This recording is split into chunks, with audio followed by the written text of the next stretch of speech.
Welcome back, guys, to another episode of Foeontheflicks. If you can see, I went 6-5 on UFC 275. And oh my God, I'm sorry I'm late. I was going to do it Sunday morning, but you know, life gets in the way. Folks make noise in the house and got to pick your spots. So Monday morning, here I am.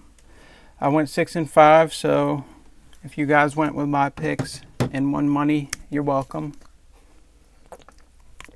I could have easily went like 9-2 if I would have just did a little bit of research, okay? Because when the fight started, okay, number one, we'll start off. We had Jocelyn Edwards. She got a decision win over Ramona Pascual. I picked Jocelyn to win. Got that one. Okay, and here's where it gets interesting because I picked Lang Na in the second fight against Silvana Gomez Juarez, and she got knocked out. And she looked fucking terrible. I mean, she looked like, what are you doing in the UFC? She couldn't stay on her feet. She's slipping, falling on the ground, throwing haymakers, whiffing. Yeah, I mean, A for effort, but she just doesn't look like she has a skill level to be in the UFC. And if I'd have done a little bit of research on these names that I picked that I wasn't overly familiar with until I saw them in person fighting, I was like, oh yeah, I know who that is. I would have got a lot better record. So in the future, I'm going to do that. And you guys might want to pay attention to my picks because I'm not half bad. I usually do better than 50%. So 9-2 is my best. And I went 6-5 here. And 4-1 in my second picks, because as soon as I saw the weigh-ins even, I was like, oh my God. There were certain ones like Jack Madalena, I picked him to lose. I had a feeling he was going to win, and I was like, fuck, why didn't I pick him? Because you just look at this guy, and he's fucking jacked. You can tell he's full of confidence, and he's a destroyer, and he destroyed Ramzan Emeev or whatever it is. But anyway, we're still in the second fight, so Lang Na lost. She looked terrible, and I lost that one. So we are 1-1, and then we're going into the next one: Della versus Kyung Ho Kang. Now, I've seen Kyung Ho Kang fight before, but I didn't know he was Mr. Perfect on this thing because I'm not that familiar with him. But as soon as I saw him, I was like, fuck, I should have picked him. Comes out crisp boxing, jab is nice. And Della, he's got power, but he's very sloppy, and he throws hooks, no straight shots. And he's just kind of all over the place. But he was still the favorite, and he lost. So I'm 1-2. See, a little research, I could have easily changed those picks. So next week, I'm going to do my research on the prelims. And then we have Brendan Allen versus Jacob Malkoun. I picked Brendan Allen. This was a super close fight, razor close. I thought they might give it to Malkoun, but Brendan Allen, he got the win, and he deserves it. And I'm fourth Brendan Rooney, so you know I'm rooting for the Brendan because my dad's name's Brendan. So go Brendan Allen. Okay, so that means I am 2-2 now, and we're on to fight 5. I'm 3-2 because Mahashate beat Steve Garcia, and he was the underdog, and I picked him. He won by KO. I'm trying to remember. I don't remember. Oh yeah, I do. Yeah, I do. He knocked him out with I think it was like a left or right hand, something simple like that, and the guy just fucking dropped on his face. Poor Steve Garcia. He's the only American on the card that lost. Okay, so I am 3-2. We're going on to fight 6. Here's where I start to lose. Sungwoo Choi versus Josh Kulabau. Split decision. This was a razor close fight. Very entertaining. Josh Kulabau impressed me with his speed, precision, just how quick his hands were. The footwork was nice. He's not the most athletic guy. You could see his belly has some flab on it, which is rare in the UFC lightweight division, I believe. And Sungwoo Choi is touted as a great striker, but I think his inexperience showed in this fight. and Josh Kulabau got the win. Like I said, should have did some research. I had no idea who Josh Kulabau was coming out the Philippines, and he looked good, and he won. Okay, now I'm 3-3. Now I'm 3-4. Going on to the Della Madalena versus Ramazan Emeev. So Emeev came out with what looked like to be sunburn on his left body area. They were making jokes, the commentators, saying somebody left a heating pad on him. He fell asleep in the sun or some shit. It's like, how does that happen at this level of the game? And he got hit with a body shot. And I don't think it was a sunburn, but it was a pretty much body shot KO. He curled up and just couldn't defend himself. I mean, couldn't fight back, couldn't do nothing. Excuse me. And Della Madalena came out like a beast from fucking hell. I didn't even know who he was. Apparently he's on this huge win streak. The guy's chest is chiseled. He's fucking jacked. Seems like a pretty well-rounded fighter. He fought off a very, very close submission in the first round by Ramazan. I think he had an anaconda, I think it was, or something like that. I'm not positive. I'm not an expert, but I consider myself a purist MMA fan. I'm not a casual, because I watch every single UFC and lots of shows on it and news. Okay, so let's see here. Where am I at? I got one wrong, one right. No, one right, one wrong. Okay, so I don't know, you guys. I went 6-5. I'm not trying to do this math the whole way, but going on again, I got another one incorrect. Andre Fialho versus Jake Matthews. So many fights on this card almost deserve a video for themselves. I mean, I just got to break down Jake Matthews, the guy, the Celtic kid. You know, I like him because I'm Irish and I rep the Irish heritage proudly. But this dude, he got some tattoos and he got some fucking confidence with those tattoos. I mean, this guy's hands were like fucking lightning. It was like boom, boom, boom. And Andre Fialho is a beast. His boxing he's been knocking motherfuckers out left and right. And he just could not fucking miss in Jake Matthews. He could not miss Andre Fialho. He was just fucking winging like shots from angles, quick as fuck, hitting the target every time. He must have had a 99% strike rate in this fight. And he definitely showed that he is on another level than when he fought Diego Sanchez and kind of fought to his competition, in my opinion. But yeah, I'm a fan of Jake Matthews, and I want to see what he's doing next. I mean, this kid is fucking good. I was super impressed with this fight, especially against a guy with a lot of hype behind him in Andre Fialho. So I got that one wrong. Even with the research, I probably would have picked Fialho. That's what I'm saying. I still probably would have went 9-2. But that Ling Na was just terrible pick by me. Terrible. She just looked horrible. With respect. Okay. Then we got, oh my God, I'm going to cry, guys. Zhongwei Lee versus Joanna Jędrzejczyk. And then I got the last three correct, that's what matters, right? The big fight and then the co-main and the main event. I all got right. Correct. Okay, if you don't believe me, I'll show you. Zhongwei Lee. Okay. I'll show you all of them as I go along. I'll go through it at the end if you guys want for confirmation, so I'm not just bullshitting up here. So you guys know my credentials are legit. My credentials. That was a joke. Okay, so yeah, this fight deserves to be talked about. Zhongwei Lee comes out super fast, super sharp. With the wrestling, she gets a takedown. The ground and pound is ferocious. And I mean, Joanna just seems one step behind from the go. I mean, the first minute, they're kind of feeling each other out. First 30 seconds, I don't think much was even thrown, really. It was just lots of feeling out. And Joanna trying to maintain that range and distance like she was talking about. But, oh my God, Zhongwei Lee just comes in with the pa, ha, ha, ha, ha. Gets a takedown. and the ground and pound looked superb. Joanna even said she just felt super strong. And here's the sad part.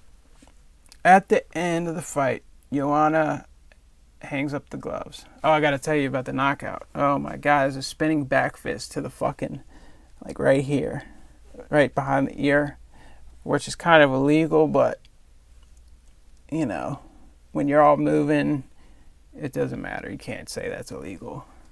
You know, it was beautiful technique, beautifully timed. She was throwing those side kicks to the stomach. They looked great. Fucking fruit flies. Anyway, so yeah, Joanna Jędrzejczyk, thank you for your career in the UFC. You put on so many fights, so many phenomenal fights, performances. You really blew up the women's strawweight division. You're forever going to be titled the strawweight queen. And you might have the best reign for a while to come, because people were thinking Rose was going to outdo her reign, but Rose lost to Carla in the most awkward fashion possible. But anyway, yeah, Joanna, I listened to her interview. She wants to be a businesswoman. She's 34. She's taken some damage in her fight. She didn't say all that, but she did say she wants to become a mom and, you know, enjoy her life. And props to her. I mean, what can you say negative about that? She's been through a lot in the sport. I mean, the losses to Rose, they were so big. The hype was so big for those fights. So she's won and lost in the highest degree and the lowest degree. And yeah, if she feels, what I'm just worried about is I really hope that, I feel like sometimes fighters feel so like disappointed in themselves that they lost, that they almost do that as like a punishment. Like when Gustafsson did it, when he lost to Anthony Smith, he really was like, fuck, I should be better than this guy. I shouldn't be losing to a guy of this level, which is crazy because Anthony Smith is really good. But it was almost like he punished himself when he laid his gloves down in Sweden. And obviously he didn't stay retired. So it's like, do you really mean it, or are you just in the moment? You just got knocked out. She even said the bells are still ringing, and it just makes me think like maybe she's just like, fuck, man, I lost. But I don't think so. I really don't. I think it happens with lots of fighters like that, but for her, I don't think it did, and I really hope it's not that way, because I think she deserves a retirement and a beautiful life and future out of fighting. And I'd love to see her, you know, working with the UFC in the future as well, because she's a fun personality. She's an awesome, badass chick. Joanna Jędrzejczyk. You're a badass. Okay, guys. Then we have, in the co-main event, this one was so fucking... I didn't bet any money, but I take my picks seriously. And I was so fucking scared for Valentina. This was her... I picked Valentina. This was her most tough title defense. I mean, Taila Santos, Valentina thought, you could tell she thought my clinch, my strength, and the ground and everything, it looked like that was her game plan, to like muscle up Taila Santos and like dominate her on the ground and in the clinch. But every time, the first attempt at a takedown in the first round, I think it was, Valentina, she had a high body lock, and she just tries to fall back with her, and Talia just follows her down and gets on top of her, and she's in her guard. It might have been mount. I'm not even sure. No, I wasn't mount that early, but she's right in her guard, and it's like, what? And you can tell when Valentina got back to the corner, she's like, you can see that look in her eyes, like, this isn't going to be as easy as I thought, maybe. And props to Taila Santos. Tyla, I'm sorry if I'm saying it wrong. Everybody says it fucking different. Talia. Oh, it's Tyla. Tyla. Okay. Just gotta read the letters, guys. It's not that hard. Yuri Prochaska. That's GSP on Yuri Prohashka. And don't get me started on Chael Sonnen. He can't say fucking John Jones correctly. Anyway, guys, this fight is entertaining. Not any crazy finishes happened. It was a split decision. It was a razor close. And I feel like if Valentina hadn't have got that dominant takedown in the 5th round and finished it out on top, I think she might have lost her belt, guys. I'm not even joking. And Tyla Santos, I mean, looking at her picture, she's an attractive woman. And I'm sorry, that's not relevant, but I can't help it. And yeah, she had a huge swelling on her, I think it was her right eye, from a headbutt. Every time they were coming together, it happens a lot when people have opposite stances. They would clash heads, and Valentina was getting the best of it because it was the top of her head smashed right into the fucking cheek eye bone, whatever this is right here.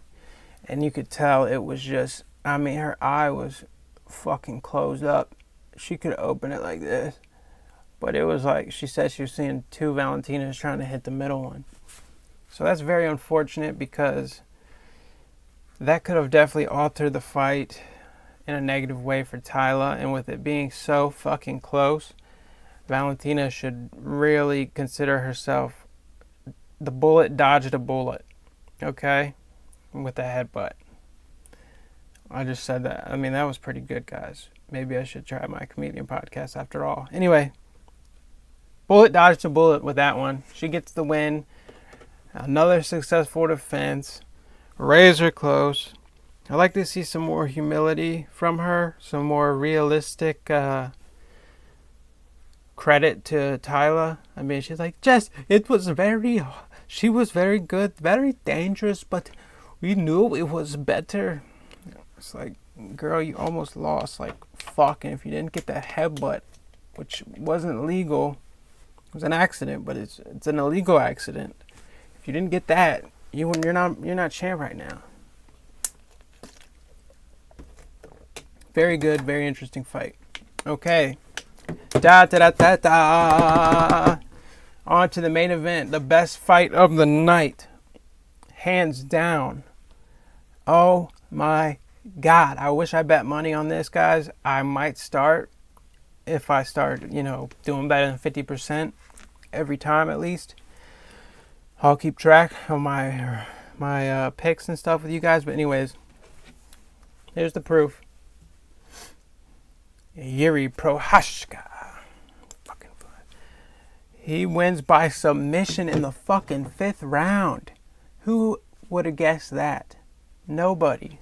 Maybe I should start guessing the ways they're going to win as well, because that's even, you can make money on that even more. But oh my God, this fight was incredible. It was incredible. Incredible. If you haven't seen it, I fucking definitely recommend it. As soon as it comes out, streaming anywhere, fucking YouTube, fucking hidden websites, find this fight. Watch this fight from start to finish. You will have anxiety multiple times. I mean, every time Glover was on top, I thought it was over. I was like, oh my God, it's done. It's over. It's over. Yuri was doing so good on the feet, and then whenever something would happen and he'd end up underneath Glover, and I'm just like, oh fuck, come on Yuri. And then he got this massive cut over his eye. It was like this fucking big. I mean, it was almost a fight stopping cut. It was like the Tyson Fury cut when he fought I think it was Violin guy or some shit like that, where he got cut like super early in the fight, and he had to like fight really smart to get through it without the fight getting stopped. And yeah, it was just fucking great fucking fight, man. So much action, so back and forth. There's like changes of momentum. There's like 100 changes of momentum in the fight. in a 5-round fight. And who would have thought these fucking animals would go 5 rounds? Excuse me, make it to the 5th round. Because Yuri was piecing up Glover on the feet, and Glover has a chin from hell. And he says he's not done, which I don't agree with. I think after all that punishment, including the punishment he's taken already in his long career, I like him to be able to speak in his 60s and 70s, possibly. I mean, it can't be good for him. I mean, he took so much damage. And Yuri hits hard. I mean, he knocks people out with the shots he was hitting Glover with. And Glover was just staying there in it. Just a fucking dog. Just a warrior. I felt so bad for him, even though I really wanted Yuri to win, and I picked Yuri. I can't help but feel for Glover, because just such a nice guy. They did that little piece on him, Anthony Smith, about nice guys finish last. Nice guys finish last. Sorry, Green Day, but not all the time do nice guys finish last. Glover Teixeira. It was corny, but, you know, they do shit like that. But yeah, guys, I recommend this whole fight card. It was so good. If you haven't seen it, definitely fucking buy it if you're that big of a fan, or try to find some way to stream it. Cause it was definitely a great UFC. Okay, guys. Now I'll go through my picks so you can see the proof in the pudding. We went 6-5. Okay. Jocelyn Edwards, right. Ling Na, wrong. Batgirl Dena, wrong. Brandon Allen, right. Maheshate, right. Sungwoo Choi, wrong. Ramazan Emeev, wrong.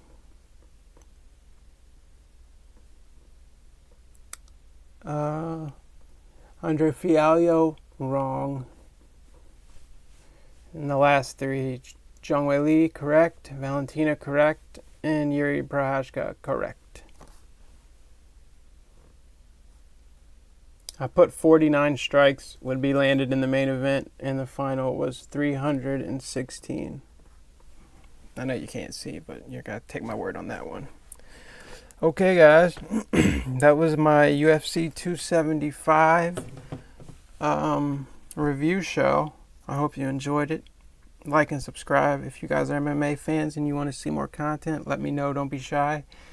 Say it in the comments, because the channel is kind of teetering right now. Doesn't mean I'm going to quit. A new microphone gets here in a couple days, so I'm excited for that. And I'm going to have more Foeontheflicks. And I know I've yet to make the Rock Bottom show.